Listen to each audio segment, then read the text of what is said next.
on the task force on global citizenship, Jesuit universities, and the formation of global citizens. Over to Tom to start the session. Okay, go ahead.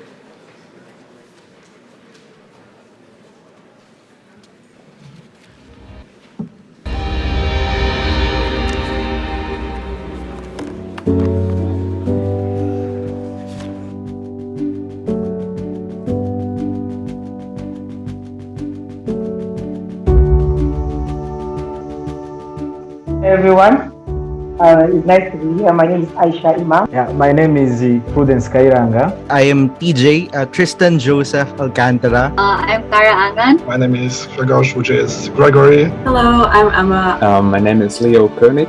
Sarah Neukirchen. My name is Kostika Sandi. My name is Helena Kostina, and you can call me Helen. My name is Soyeon Cho. Hello, my name is Hansu Kim. I'm Megumi Malyari. My name is Nats Kobura. Good morning, everyone. My name is Michael Alvarado. Hey, everybody. My name is Swame. I'm Akanksha Davrianam. Hey, everyone. I'm Juan. Hi, my name is Channing Lee. Hey, everyone. My name is Thomas Reuter. Hi, I'm Karen from Lebanon. Hello, my name is Jamal Islami.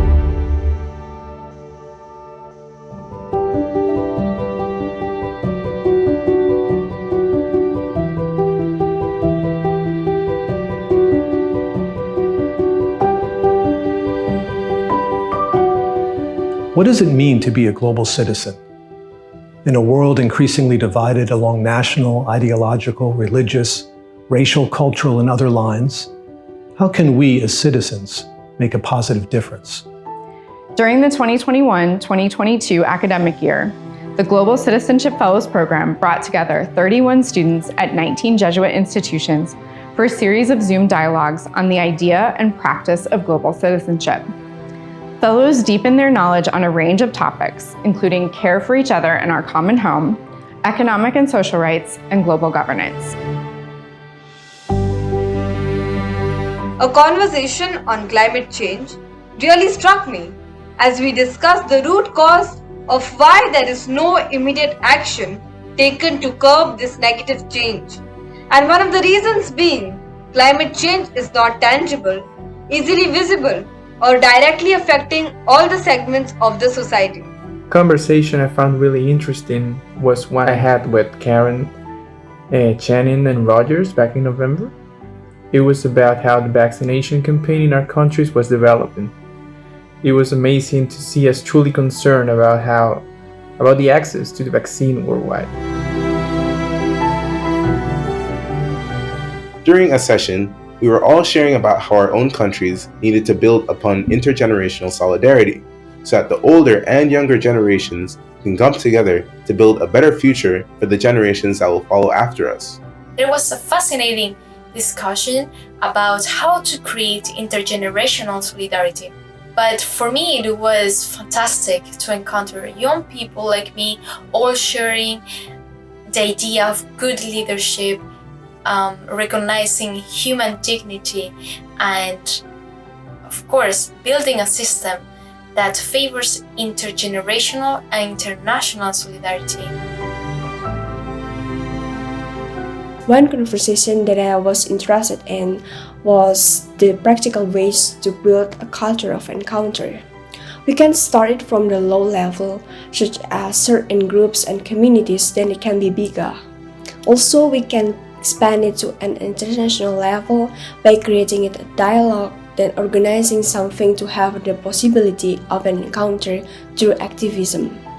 However, we should realize that the fundamental way to build a culture of encounter is education, because people need to be educated and understand the differences in culture, race, gender, religion. As a Muslim student in a different country and in a Christian school, I was treated with love, given all the support, and I was also added to different committees in the school without any discrimination. I hadn't known much about how the religious community contributes to enhancing each other's perspectives, but after hearing the sessions about such as Abu Dhabi Agreement, I could realize that how the religious communities actually overcome the differences among regions. We convened 6 times over Zoom for structured conversations around topics related to global citizenship. Before each session, we watched pre-recorded lectures, read a select group of readings, and reflected on 2 core questions. Most of the Zoom sessions were spent in small discussion groups of 6 to 8 students from diverse countries and regions of the world. We are now coming together in Boston to continue our conversations in person. As you'll hear from our fellows, the opportunity to engage in conversations with their global peers has led to increased action at their home institutions and in their local communities. Our fellows are not just talking about intergenerational solidarity or climate migration or refugee support. They are actively involved in seeking and promoting sustainable solutions.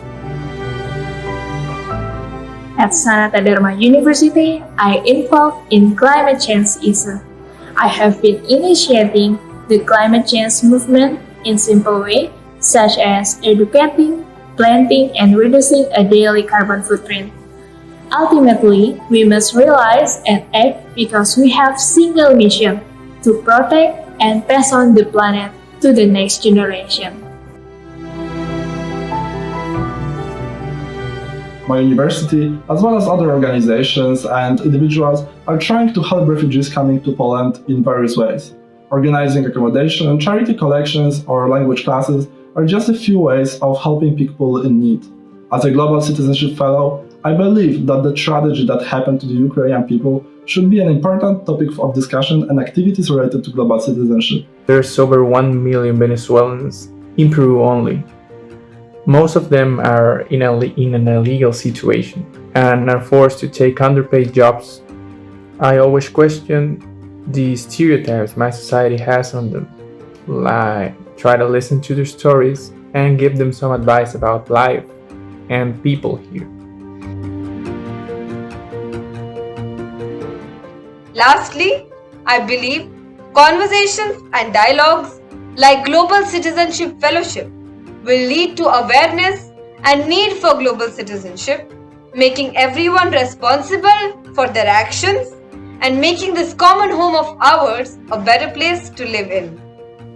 I really think that education is key, and if we are getting to a better standard of a worldwide good education, this would be a great start for well-functioning global citizenship.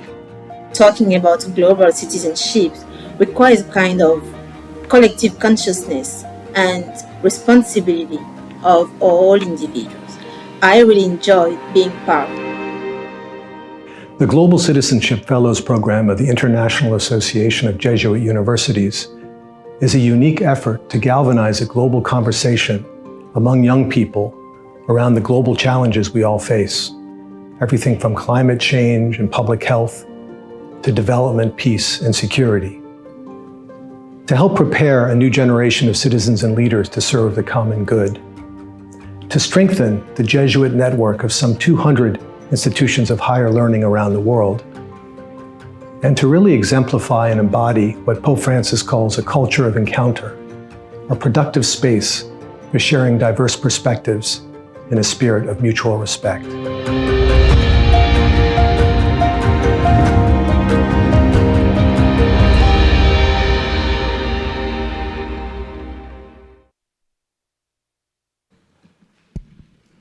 All right, well, thank you.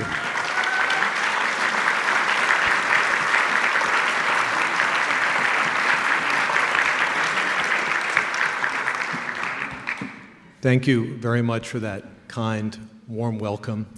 And I really want to express my gratitude on behalf of the Task Force on Global Citizenship, my co-chair, David Cowlam, all the student fellows, and they're going to be at the center of our conversation. I want to thank you all for the opportunity to share this project with you, but also engage in a dialogue with you about where we go from here. But before I turn it over to TJ, who's going to sketch some elements of the program in more detail, and then we'll hear from Elena, Swamen, and Helen, just a couple of words about how we all got here. You heard Father Christie mention the Task Force on Civic and Political Leadership Formation. That was the framework for our work on these issues up in the run-up to Deusto and its aftermath.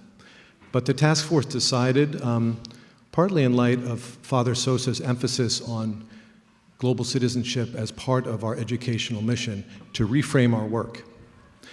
And in the run-up to this assembly, we made a decision as a task force, and you can thank us for this, not to write another report, but to do something, to pilot a project that we could put before you in the hope that it might grow in the years to come. We also made a decision that this should be a different kind of project.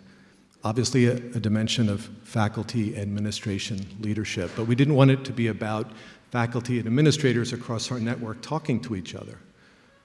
We really wanted it to be students talking to each other in a structured way, talking with us, teaching us about this global moment and the challenges we face, and engaging with us in an extended conversation about how we can embed these themes of global citizenship in our curricula across our institutions.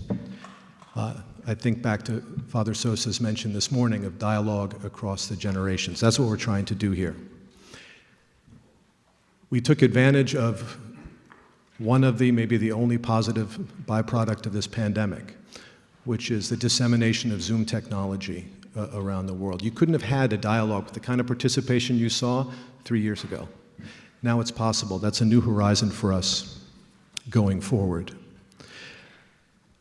The way it worked was I worked with Mike Garanzini and other colleagues on the task force to reach out to many of you, leaders of our universities, to nominate students for participation in this pilot program. As you heard on the video, we've got 31 participants, and TJ will talk a little bit more about the mix. We were able, despite COVID and more importantly, despite the US government's bureaucratic and frankly reprehensible approach to visas, we're nevertheless able to gather 23 of the fellows here. Omnis, who you heard from there from Serap and Ivory Coast at the end of the video, can't be with us. She was to be on the panel, and several others were denied visas. So we're making the best of the situation. I do want to express my gratitude to Brian Fleming and his team here at BC for really enabling us to overcome so many hurdles to bring this group together. All right, but that's enough for me. Let me turn it over to TJ to say a little bit more about the program and his own experience. Hello, thank you, Dr. Banshoff. Good day to all, and mabuhay, as we say in the Philippines. I am TJ Alcantara from the Ateneo de Manila University in the Philippines. I am a fourth-year student and a financial aid scholar, taking up a bachelor's degree in political science and a master's degree in public management with a minor in urban and regional development. Currently, I am also the president of our University Student Council, where we have been advocating for the causes of mental health, safe spaces, and gender equality, disability inclusion, and social political development. First of all, I think I can speak on behalf of the group that we are honored to be here with you today for the culmination of the inaugural Global Citizenship Fellows Program of the IAJU. We would like to especially thank Dr. Tom Banshoff, Dr. Ryan Craig, Ms. Mary Gordon, and Father Julio Giulietti for all the guidance and support along the way. Now, many of you might ask, what is global citizenship? And what is this Fellows Program? To be frank, we cannot really offer you a single definition of global citizenship. And that's fine, because it only means that the idea and practice of global citizenship are very much diverse and takes into consideration the various points of view based on individual cultures and contexts. But for this panel, we can first look at global citizenship as an idea and practice of committing to a shared responsibility for the betterment of the world, rooted in our acceptance of everyone's innate dignity while recognizing our own diversity. Now, this program brings together 31 students, as mentioned in the video earlier, from 19 Jesuit universities across 16 countries around the world. Its main goal is to explore the idea and practice of global citizenship by promoting greater dialogue and a culture of encounter among its fellows. When we entered this program, we understood that there might be differences in opinions, considering that we are coming from different places individually. But that did not stop us from being open to listening to other people's perspectives in order to better understand their own contexts. It has been fruitful and meaningful for all of us because amidst all of the presumed divisions and differences, we realize that there is a lot that brings us together, be it through our advocacies, be it through our beliefs or philosophy. We are never truly alone. And I think this is what global citizenship wants us to understand. That in this seemingly disintegrating world, there is still hope for better connection and collaboration to make our world a better place. Now, to be more specific, on our journey, all of us fellows met monthly across the year to tackle 6 modules, all of which Dr. Banshoff was gracious enough to provide us with lecture videos and sets of readings. In our monthly Zoom sessions, we were divided into smaller breakout sessions to be able to discuss our insights and reflections on 2 questions about a particular topic. We had interesting topics such as the idea and practice of global citizenship, where we try to define this concept and situate it in our current context, especially now that we are still under the COVID-19 pandemic. A part of this discussion is that global citizenship involves a sense of belonging to one big community, despite our diversity, and at the same time, it means assuming a certain level of responsibility for one another. Moving forward, we also tackled transnational movements, peace, and global governance, where we looked at previous campaigns and how they were able to organize and mobilize to effectively advocate for change. Here we realize that though nationalism or state-centrism remains powerful, there will always be opportunities rooted in a collective consciousness that we can harness to bring about change. Another important module that we discussed was on poverty, inequality, and solidarity in action. We discussed the various dimensions of poverty and inequality and our role in alleviating the suffering of the marginalized. It is therefore essential to build solidarity in action. But first, we must bridge the divide between generations, which require a lot of effort. Next is the service of faith and the promotion of justice. Here we emphasized how religious communities, especially within the Jesuit universities that we are part of, can contribute to social justice. But we also understood that there are differences. Some are more progressive, while some are more conservative. And so we come back to what religion truly stands for, what our values are anchored in. And it is in the promotion of the common good. So we continue to see this as an opportunity to reach out more and settle our own differences. Another topic is on global citizenship and care for our common home, where we delved more into climate change, which affects the whole world, and the effectiveness of global activism in pushing for system changes. Also, we talked about how individuals can contribute on their own to mitigate its worsening effects. Finally, we circled back to global citizenship and the culture of encounter, reflecting on Pope Francis' call. Here we recognize the importance of humility, generosity, and patience. It's also a process of building trust and withholding our prejudice to truly be able to listen to where others are coming from. We also mentioned that this program itself builds this culture of encounter, and we hope that this can be expanded and promoted in the future. Ultimately, in all of these, we recognized that challenges are ever present, and we need not only the youth's role and youth's part in proposing solutions, but also intergenerational and intercultural solidarity that works on the present for the betterment of the future. Through this program, we learned even more about the value of being open to one another, that even if our experiences may vary, our responses to them may be different as well. So rather than focusing or forcing uniformity, this Global Citizenship Fellows Program forms us as leaders who are able to cooperate and bring forth our diversity for the common good.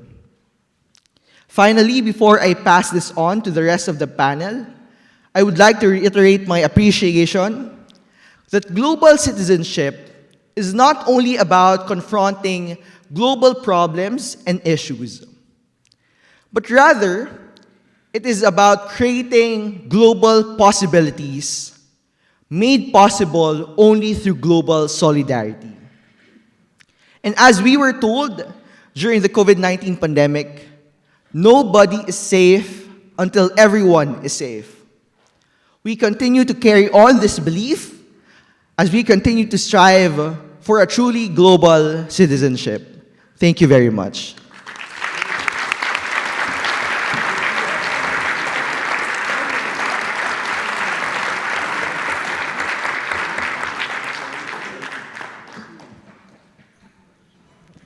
Good morning, everyone.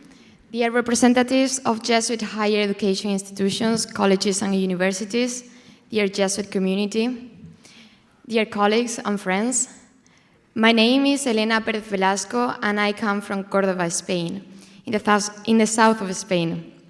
I have just graduated this past June from a double bachelor in business and international relations at Universidad Loyola Andalucía.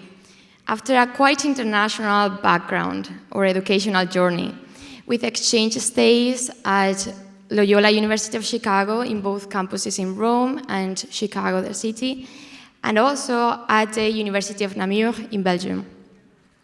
This international background led me to discern my vocation, which I believe is the design and implementation of public policies that may favor the comprehensive development of all people to live with dignity, equality, and in peace. And for that purpose, I am about to start an advanced master in European Public Policy Analysis at the College of Europe in Bruges, Belgium. But after this brief introduction, let's go into what brings us here. So what's the Global Citizenship Fellows Program? In one word, for me, is eye-opening. But to what degree did it open my eyes, or how can I measure it? Well, I believe the answer lays on the classic Jesuit statement, it depends. In this case, the value of the Global Citizenship Fellows depends on the recipient, I mean on us, and the perception of the world we live in. Nowadays, we are in an era in which what happens in place A has consequences in place B. We find ourselves in a world with different issues, challenges, and priorities that affect us all, and also affect the dignity and well-being of the people, and to which we usually contribute through our actions and decisions. In this way, we may say that our backpack of experiences can lead us to focus on either our own wants and needs, or open our eyes to the needs of others and the ones around us. The Global Citizenship Fellows program provides the opportunity to grow in empathy and understanding of a world composed of different realities. You may wonder now why or how this program has achieved these two results, empathy and understanding. Well, let me introduce three main aspects of this program that I would really like to highlight here. First, the exposure to a wide range of points of views thanks to the international fellows that make up this cohort. And they're sitting over there. Meeting people from different countries is an opportunity to be aware and recognize other circumstances and realities that I may not even consider before starting this program. Undoubtedly, the advance of new technologies has facilitated new opportunities to connect with each other, allowing us to grow in humility and knowledge, moving away from any ethnocentric mindset or prejudice that may come to us. The second point lays on the efforts to address the challenges we face in today's world and society through the lenses of human dignity, solidarity, and faith. The resources we covered prior the sessions were relevant to provide us with enough background to interact in this international dialogue. But undoubtedly, the questions that guided the conversations were the ones that allowed us to delve deeper from a more humane standpoint. To state just a few of them, what is global citizenship in practice? How might we create greater intergenerational solidarity in practice? What are some practical ways to build a culture of encounter? These are questions that move away from the theorization of problems and stress the resolution as citizens of the world capable of creating change. And last but not least, the third point is a space for open and enriching dialogue in which to address the priorities of the world as a whole, but also from the specifics of each of the regions in which we find ourselves. We addressed issues that concern us all, the ones you have seen in the video and also TJ has mentioned earlier. So climate change, migration, peace, social inequality. These are issues that must be solved jointly from a global perspective, leaving no one behind. However, unfortunately, the leaders we have today usually cling to an individualistic national approach when solving these kind of challenges.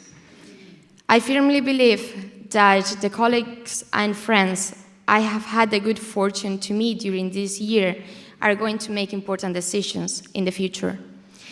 And I am sure that the exchange of perspectives, of knowledge and different angles that has taken place in the sessions in the program will have served each one of us to analyze from a more open and critical perspective the realities of the world and also the measures to be undertaken. In many of the sessions, as a practical woman myself, and with the intention of providing solutions on several occasions, the question came up. So, how do we actually solve this?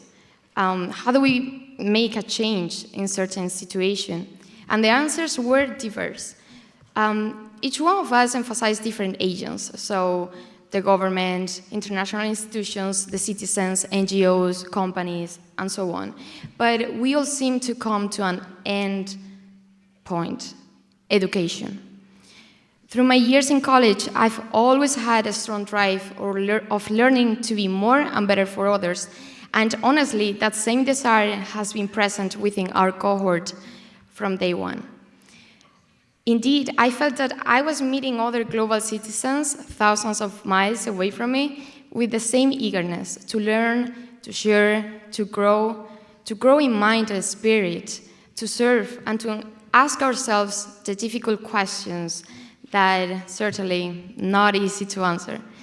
And when this happens, not only your heart is filled with the possibility of growing and believing in a better future, but it also pushes you to go forward and to continue working for the common good and the betterment of our society. The goal of this 2022 IAJU Assembly as you know, is to discern the future of education in Jesuit higher institutions, which, in my humble opinion, involves all of us, including the younger and perhaps less experienced ones that you are listening to now. The culture of encounter is not just between different nationalities, but also different ages. And it's the international and intergenerational solidarity based on reconciliation, what it, in a nutshell, makes society work and live peacefully with one another. I only have words of gratitude when referring to the Global Citizenship Fellows Program and to everyone who made it happen. I truly hope that the meaningful relations that we have strengthened here will keep growing to build the bridges that our world needs and requires today. Thank you very much.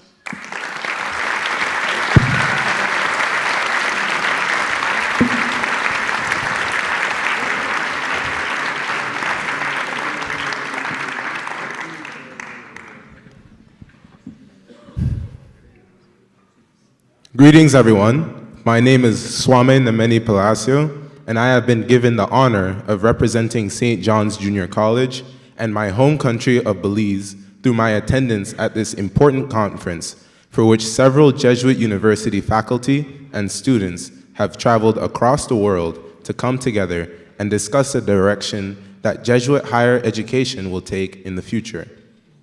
I would like to first thank Director Tom Banchoff, Coordinator Dr. Ryan Craig, and Miss Mary Gordon, and everyone else behind the IAJU Global Citizenship Fellow Program for allowing me to participate in their lovely program and for being so helpful and accommodating for the past 9 months.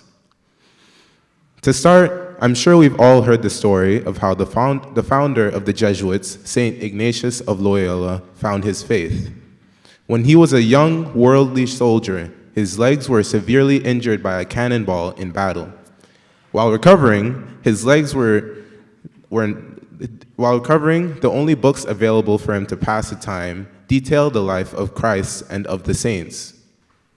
Even though he wished to indulge in romance novels instead, he hesitantly decided to read the books accessible to him. Reading these books led him down the path of his conversion to Christianity and eventually founding the Society of Jesus. Think about it.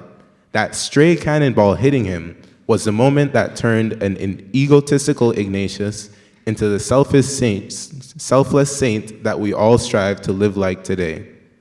Ironically, I fully believe that me being chosen to participate in this wonderful IAJU program was my very own cannonball moment. Like St. Ignatius of Loyola, when I was first offered the opportunity to participate in this program, I was ashamedly a bit hesitant to accept.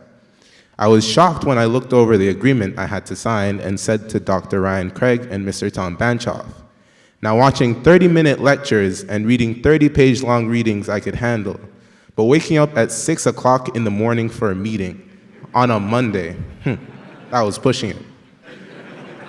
Despite my reservations, I accepted the opportunity, and I could not be any more thankful that I did.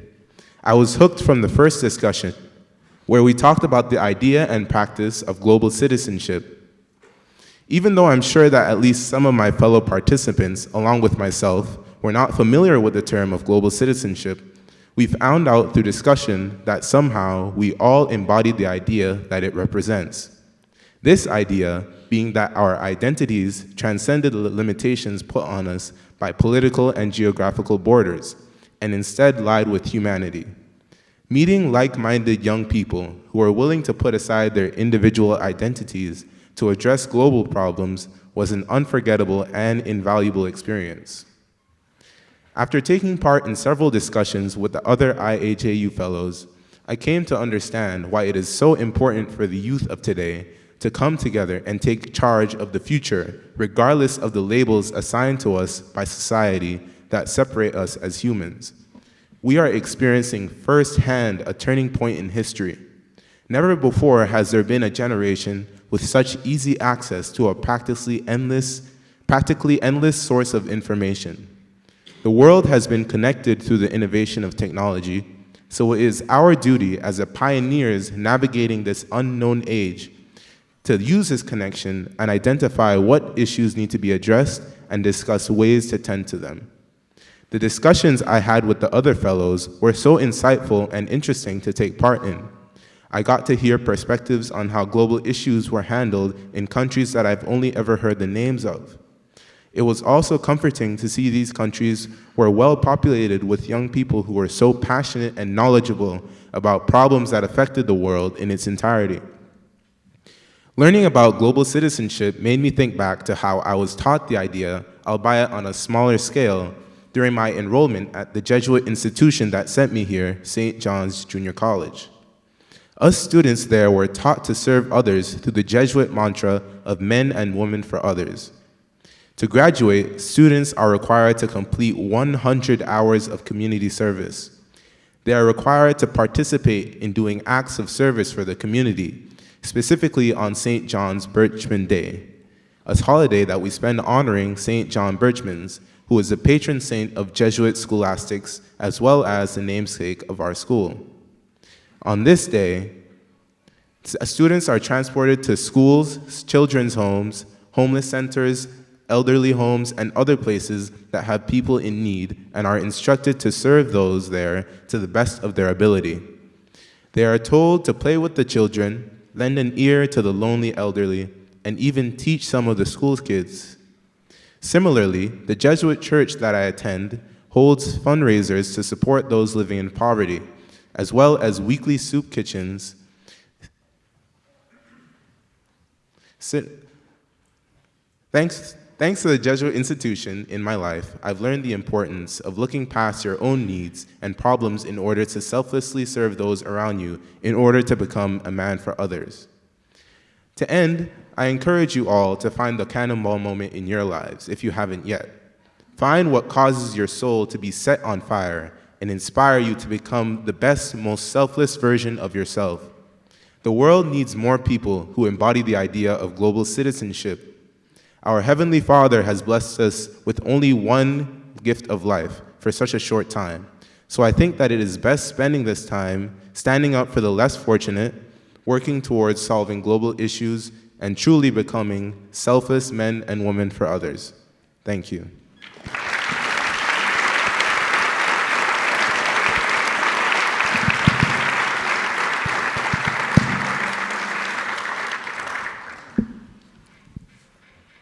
Good morning, ladies and gentlemen.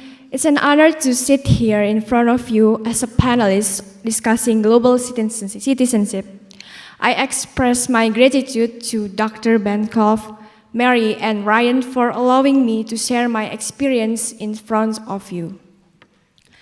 But before I go further, let me introduce myself first.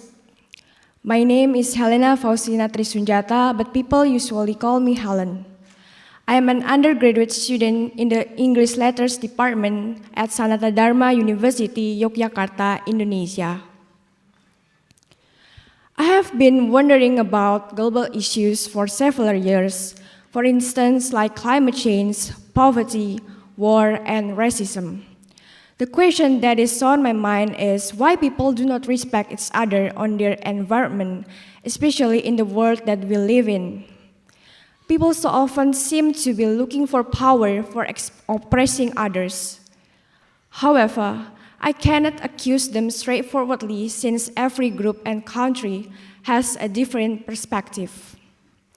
In other words, I need others' point of view, either from different gender, race, or nationality. I have thought it would be fun if I could share perspective with other friends from foreign countries. Then the International Association of Jesuit University invited me to join the Global Citizenship Fellows Program. Before joining it, I had to pass the selection process from my university, and thanks to Jesus, I made it. As a Global Citizenship Fellow, I'm truly grateful to meet and share my perspective with all fellows from different countries. We have already discussed various topics about being global citizens through virtual meetings and warm discussion every month. I enjoyed all of the sessions since I had to read some articles, then share my perspective on certain issues, such as poverty, war, climate change, and the culture of encounter. Even though all of this discussion were held virtually, they were engaging and open-minded. I found that the other fellows were good at explaining the issues, starting from their causes, then trying to figure out the solutions. They position themselves as neutral people who see the problems from multiple perspectives. I was interested in one discussion about the practical ways to build a culture of encounter.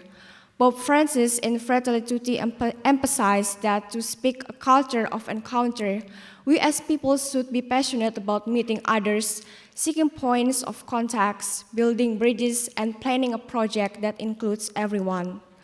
Also, we must accept and respect differences. Perhaps I will share my experience about how the theme of encounter, which we discuss in the program, is present in my work in our local Indonesian environment. In 2020, I joined an NGO named Abilitas ID. It was established in order to raise people's awareness about children with disabilities, that they are talented like other people and have a bright future if they know their potential. Since they are different from us physically, they are often underestimated, and by contributing to that organization with 10 other people, we held training for students with disabilities in East Lombok, which is my hometown, consisting of cooking, printing patterns in cloth using canting, or it also known as membatik in Indonesia, and graphic design training. In the end, we held an exhibition at the mall to show their works.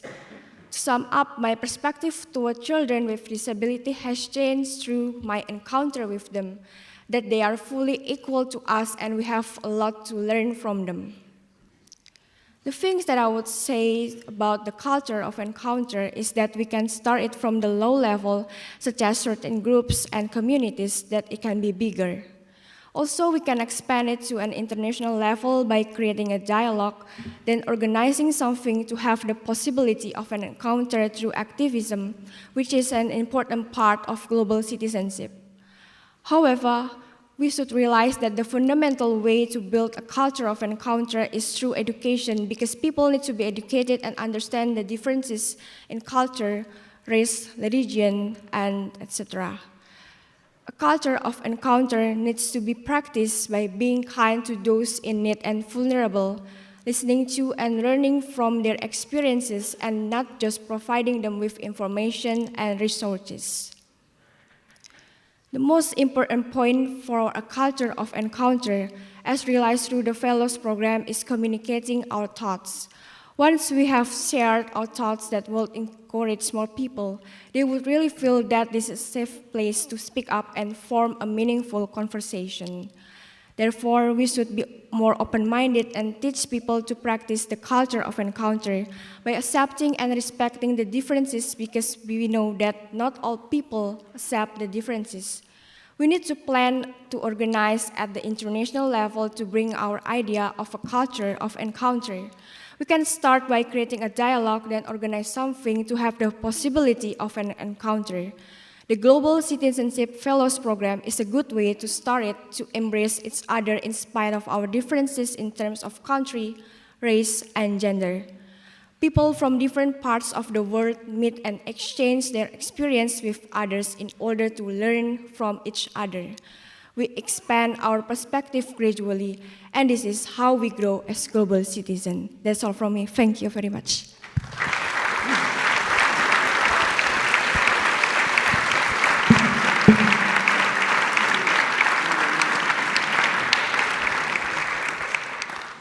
Well, thank you all for so generously sharing your experiences.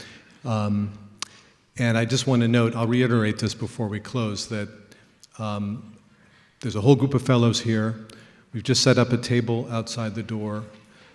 We've got more material, but more importantly, we have people there at the table, the fellows themselves. So please engage them, learn more about the program, share your feedback.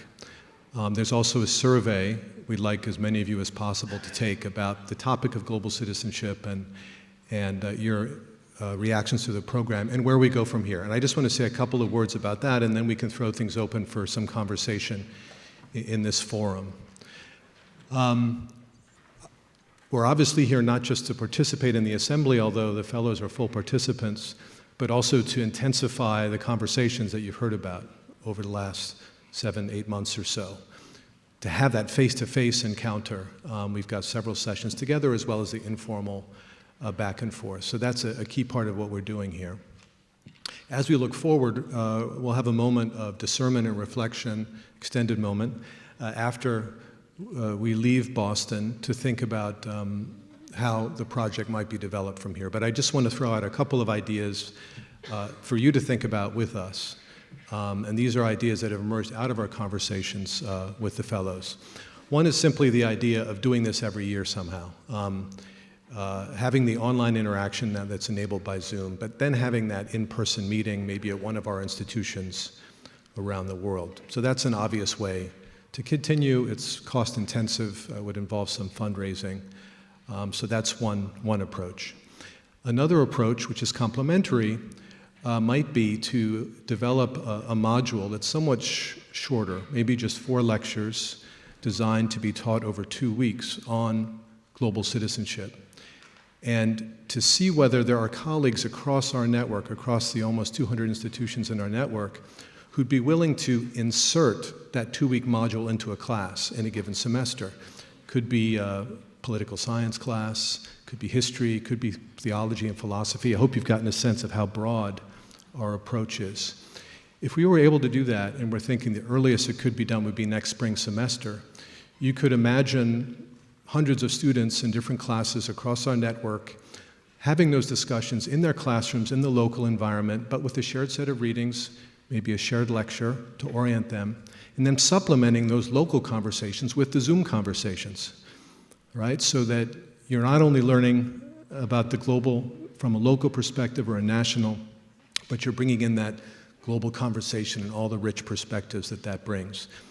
Low cost way of proceeding, but it depends, of course, on the interest of faculty and their students around our network as to whether they want to be involved.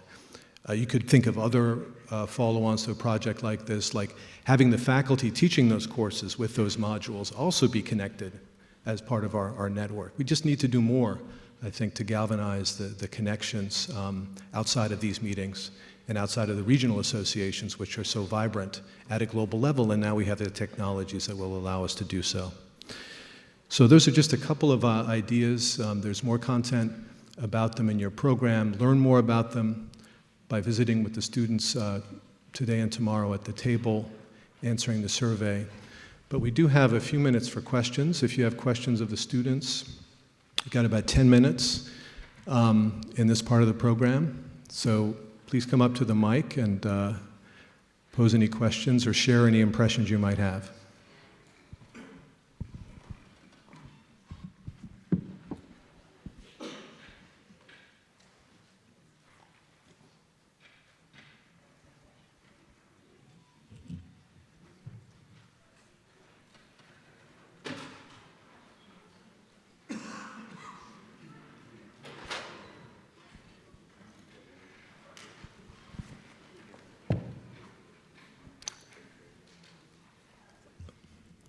I am Father Giulio Giulietti, and I know that you know me.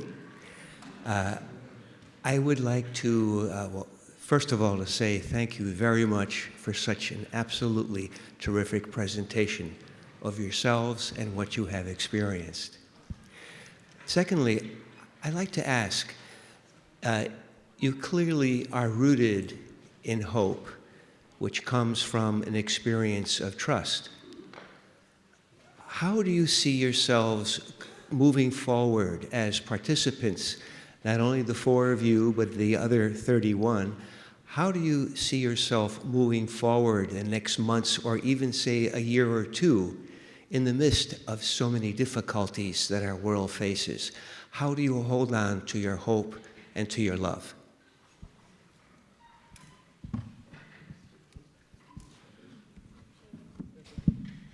Hi. Julia, thank you for your question. Well, I believe that the 6 sessions that we have had has deepened our knowledge in what global citizenship is and how we could understand the world from different perspectives. But the days that we are having here, those days have really deepening the relations that we have. And I hope we can continue these kind of relationships in the future. We are just 31. It's true that not everyone could make it to this assembly, but I think there is a stronger bond that just talking about these challenges and issues that the world has provided real friendship to say somehow. And talking to the people here is like everyone has their own mission and purpose in life, which is sometimes quite hard to find in society nowadays. And I guess the connections we make now with like our younger generation, that will be fostered in the future when continue our educational formation or even starting a new job. It's something that is gonna keep continue. But I would say also that we keep connected to our alma maters, so our universities, and the representatives that are here from Loyola Andalucía, for instance, my alma mater. And this is also a kind of way of continuing this program. I believe that being in such extraordinary fellowship has linked us stronger with our own university and colleges. And in my opinion, at least speaking for myself, I would love to continue working with them in anything I can. It's true that I'm now an alumni, but that means that I'm still connected with that. Thank you. Thank you. Next question. Hello, I'm Father Chizito Chiyimba, provincial of Eastern Africa, which is a very young province in a very young continent. First of all, I would like to congratulate you on what you are doing. It's quite prophetic that in a world, as the General described it, going populist and looking inwards and excluding others, you people are coming up with a seed to fight against that trend, that tendency. The question is, what are you going to do practically so that you are not just a community of like-minded people talking to each other? How are you going to break out to other youth who are perhaps already converted to this kind of populist view, inward-looking view? Anything practical you are doing to speak outside the circle? Thank you. Thank you. TJ, do you want to try that, or Swamin? Yeah. You can both respond. Hello, thank you for that question. Well, first, I think I would agree with Elena earlier that this is a continuous conversation. And a feedback that we've realized after our sessions here in the Global Citizenship Fellows Program is that maybe we need to create a more practical and more implementable program together. So that's something that we can work on. And I really look forward to still seeing each other in the next few months or next few years, if that would be possible. But regarding other youth that we are not yet able to reach out, I think this really involves us going back to where our countries are, or going back to our own universities and share our learnings in global citizenship. We emphasize and we understand the current context that we are in. For example, if you are living in a country or in a poor community that is facing a lot of problems right now, how would you even think about global citizenship? How can you think about global issues if you yourself, right now, you are suffering? But I think the good thing about global citizenship is that it opens us to realizing that local problems and national problems are also anchored or are also created because of global issues. And that's something that we need to re-emphasize. That's something that we need to open up in our own communities so that the fellow youth who are thinking right now that what's more important is ourselves only or our communities only can realize that we need to create different approaches so that we can have a more sustainable solution to problems that affect not only our communities but the whole world. Thank you. I just wanted to pitch into what TJ said. I agree with his question asking how you could focus on global citizenship when you have issues that you need to face in your own community.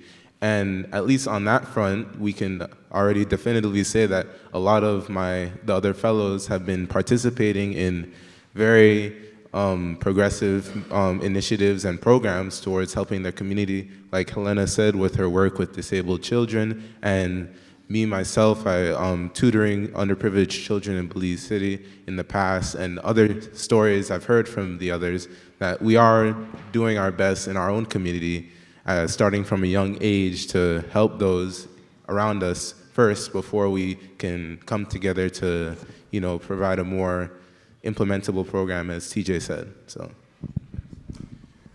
Thank you. Maybe we have two questions. If you could give them sequentially, and then the panel will respond. So please. Thank you. I'm Tim Snyder. I'm from Loyola Marymount University, where I serve pleasurably as president. Y'all are superstars who have made us so proud of our wider Jesuit enterprise and also the honor of being able to work with youth. My question is sociological. So many of these struggles with which we are dealing now we view as new, but they're not. Every generation has struggled with them.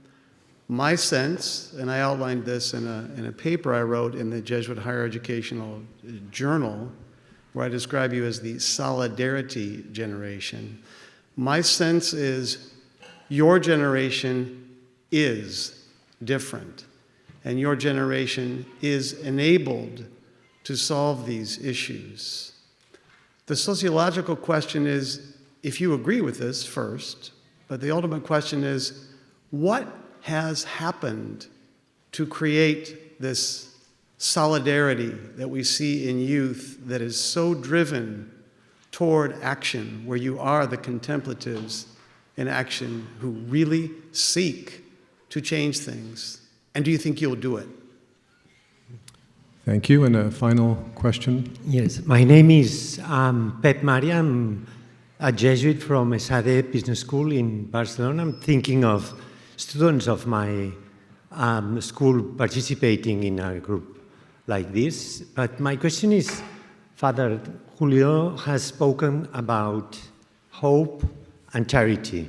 And I would like to raise the previous virtue, which is faith.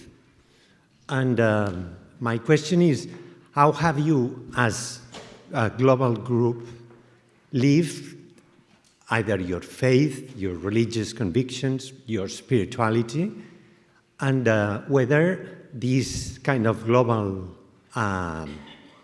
belonging or context has led you to ask yourself questions about the role of religions, not in sociology, but in your own personal lives. Thank you. Well, thank you. Those are two expansive questions and very useful comments. I think in the interest of time, I would suggest that we continue these conversations, including around these big topics, more informally here at the Assembly.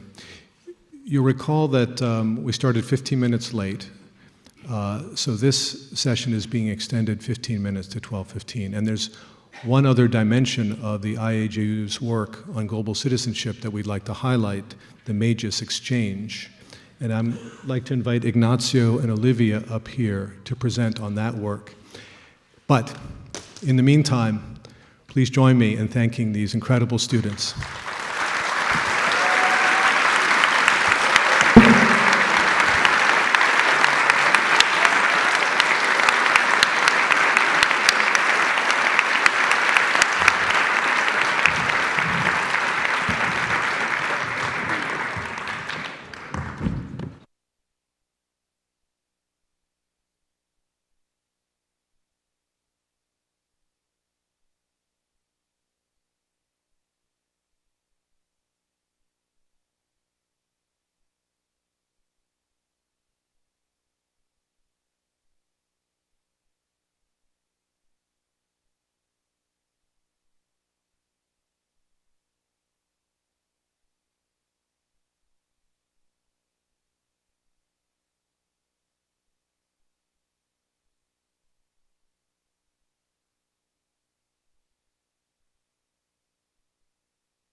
Hello? Okay. You can hear me now, okay. That will wake you up until we go for lunch. Well, thank you. Hi, everyone. As Tom mentioned, this is another dimension of the global citizenship. So due to technical difficulties, we don't have the presentation, but that is not a problem. So we come just here a few minutes to share with you what is happening with the Magis exchange program. Those of you who were in Bilbao 4 years ago heard about that, and we have 28 institutions participating in the Magis exchange program. And what is that about from those of you that haven't heard about? The Magis exchange program, it's a program that it's for students, for all the students that are studying in our universities. So we have universities that came and signed a multilateral agreement with several commitments. And one of those commitments is to receive 2 students each semester. But this is not a typical or a traditional exchange program. This is a program that it's a 1-year itinerary on global citizenship education. And it has 3 components. One component is the academic exchange in a host institution, as we already know. But there are 2 components that make this a unique program. Those are the international mission-related experience, that it could be volunteering, service, learning, community service, that respond to the context, the place where the student is during the exchange experience. And the other one is the global classroom, taking a course that is global environmental citizenship course. So with these 3 components, the students are going to spend 1-year itinerary. That is divided into 2 semesters. The first semester that the students are at the home institution, they are going to take online the first part of the global environmental citizenship course. They are going to know the rest of the students that are participating in that cohort. And then in the second semester, the students are going to travel to the host institution to continue the global environmental citizenship course, then to take the regular courses that has been approved by the home institutions, and they will earn credit for that, and to have the international service learning / volunteering / community service experience. So with these 3 components, this is what Magis Exchange it's about, and we started that since 2019. Thank you, Olivia. So we are happy today to come here and to share with you how has it been the pilot experience of Magis Exchange. So since Deusto Assembly in 2019, from 2019 to 2020, we have been running the tryout of this model. Does this model work? It's the model that we presented at the Deusto Assembly working. Can we really exchange and transform people's lives with that model? So here we want to share our experience. Well, 28 institutions of Jesuit higher education came together from all around the world. The 6 regions were represented. We had 4 institutions from North America, IAJU. This has a very Latin American accent because we have 17 institutions participating from Aushal. We have 3 institutions from Kircher Network, Europe and Near East. We have also 3 from Asia Pacific, 4 from South Asia, India, and 1 from Africa. So these 28 institutions, we have run through these last 3 years 3 cohorts of Magis Exchange, and bearing in mind that we have had a pandemic, which is not very favorable for student exchange, I guess, we've had 55 students who have really transformed their life through this program. So hopefully we will have now a video. We want to bring you a taste of what has this experience been for the students. But in the meantime, as we get the video, how has this been possible? Well, this been possible because of the creativity, work, and, well, I guess, altruistic work of first the 28 participating institutions, but especially 6 institutions who have been specially committed forming the Magis Exchange Task Force. These institutions are from all around the world, and it's Ibero Puebla, Creighton University, Sofia, COSIAM University, St. Joseph College Autonomous in Mumbai, and Universidad Loyola Andalucía.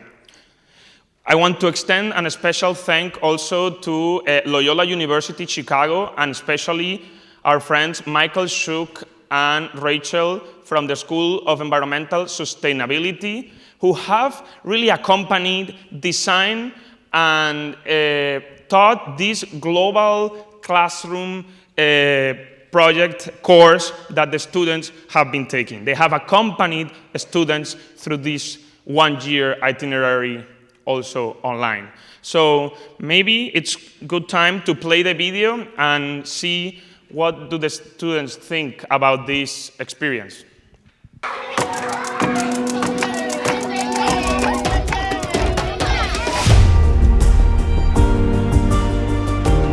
Pero desde aquel día, comprendí que para ayudar no es suficiente realizar actividades que beneficien a otros. I feel that this program is completely transforming me. Venirme a África ha sido lo más loco y maravilloso que me ha podido suceder en la vida. The perspectives that I've gained have given me the feeling to be part of something greater. Made me realize how important it is to be aware of one's own culture and learn from the best practices from the others. Doing so while immersed in Jesuit principles of learning and spirituality that have become so important to me at Loyola was even more valuable.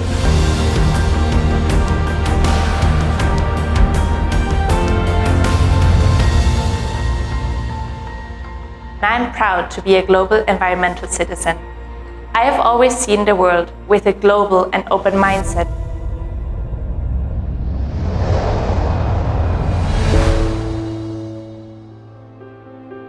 But what I was often missing was the direct connection to other young people from distinct places of the planet to really learn about their different realities. The perspectives that I've gained have given me the feeling to be part of something greater, with young people that have a mission to do good. Venirme a África ha sido lo más loco y maravilloso que me ha podido suceder en la vida.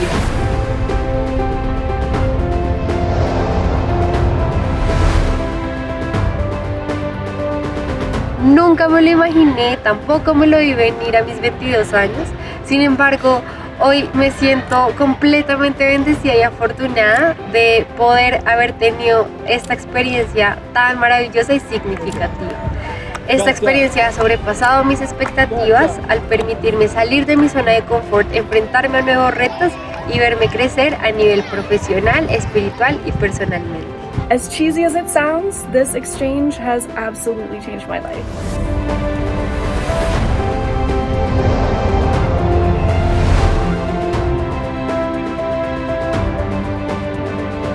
Being able to explore one of the most biodiverse countries in the world as a biology student in my second language has been incredible. The cohort we have this semester is full of amazing, beautiful, creative, wonderful people, and I am so grateful to have been able to share this experience with them. We've been able to reflect on our service experiences, share the things we've learned, and contextualize everything in a global perspective that I really didn't appreciate before coming on this exchange. Magis es un programa de intercambios muy diferente.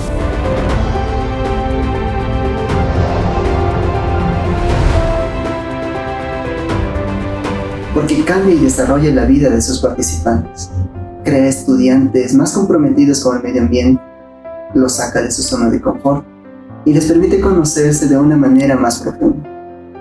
Yo disfruté de esta experiencia porque pude viajar por todo el mundo, descubrir lugares asombrosos y conocer excelentes amigos. Living in a country with a totally different culture helped me develop my emotional intelligence, cross-cultural communication skills, and my overall personality.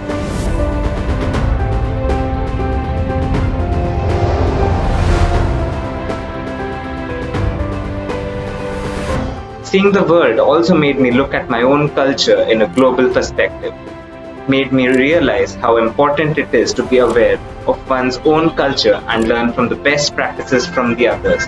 This is what it means to be a global citizen. Además, tuve la oportunidad de participar en proyectos que promueven un cambio social y ambiental basados en la cooperación internacional. Yo considero que tomar decisiones y vivir con las consecuencias es una de las cosas más difíciles de enfrentar, porque somos muy jóvenes y no tenemos experiencia. Y muchas veces fallar puede significar perder algo o alguien que realmente es importante para nosotros. En este sentido, Magis me ayudó a reforzar la confianza en mí mismo, cuando en mi último día de servicio social, un niño que conocí en la fundación me dio un regalo muy inesperado. Y fue esta sorpresa la que me permitió reflexionar y comprender que todo lo que hice fue lo correcto y que todas las decisiones que tomé me habían transportado hasta aquel momento especial. There isn't a day that I don't feel grateful to be here.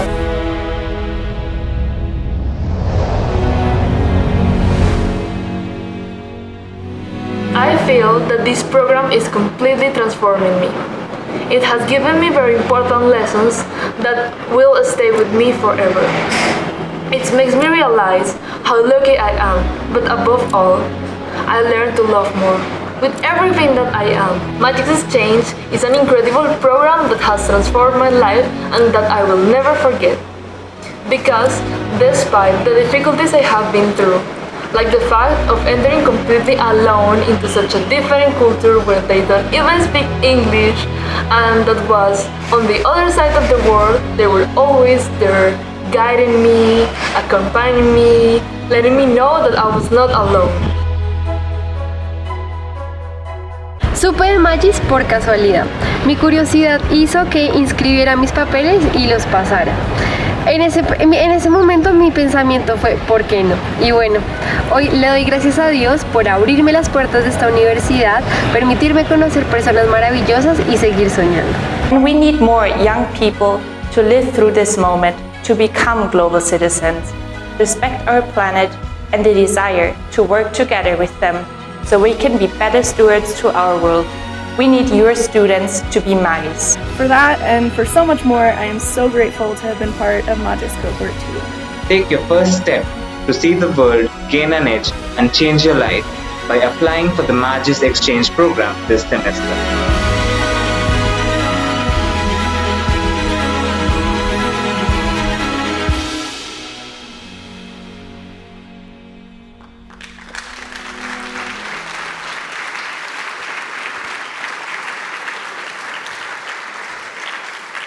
I am sure that you would like to be part of this with your students coming and going. So we are now, the pilot is over. This is the second phase that we're starting at Magis Exchange program. That is the consolidation phase. So we need your help. We need to make it more financially accessible for students. We would like to have these limited resources students coming to our universities and traveling and have this global experience. Also, we need to make the program sustainable. We are open to receive applications from new universities joining to the Magis Exchange programs, so we invite you to come to our session tomorrow, 2:15, in room 215. You can come to us to share the contact information in case you are not able to come to the session, to contact the office that could run this program in your university, and to learn more from the Magis Exchange program. Thank you so much, and really consider this and help us so that we can continue to educate global citizens as the ones that we have just heard about presentially and in the video. Thank you so much, and become a Magis University.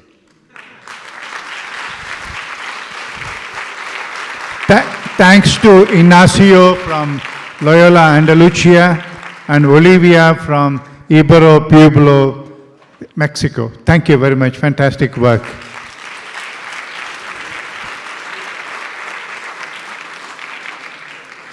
Now lunchtime, there are 2 exits. I think the afternoon, the morning we had only 1. You can, all those on top can go by the stairs there, yeah. The door is open, you can use that exit also. You come back by 1:10. Kindly come back by 1:10. We sharply start the program at 1:15. Thank you.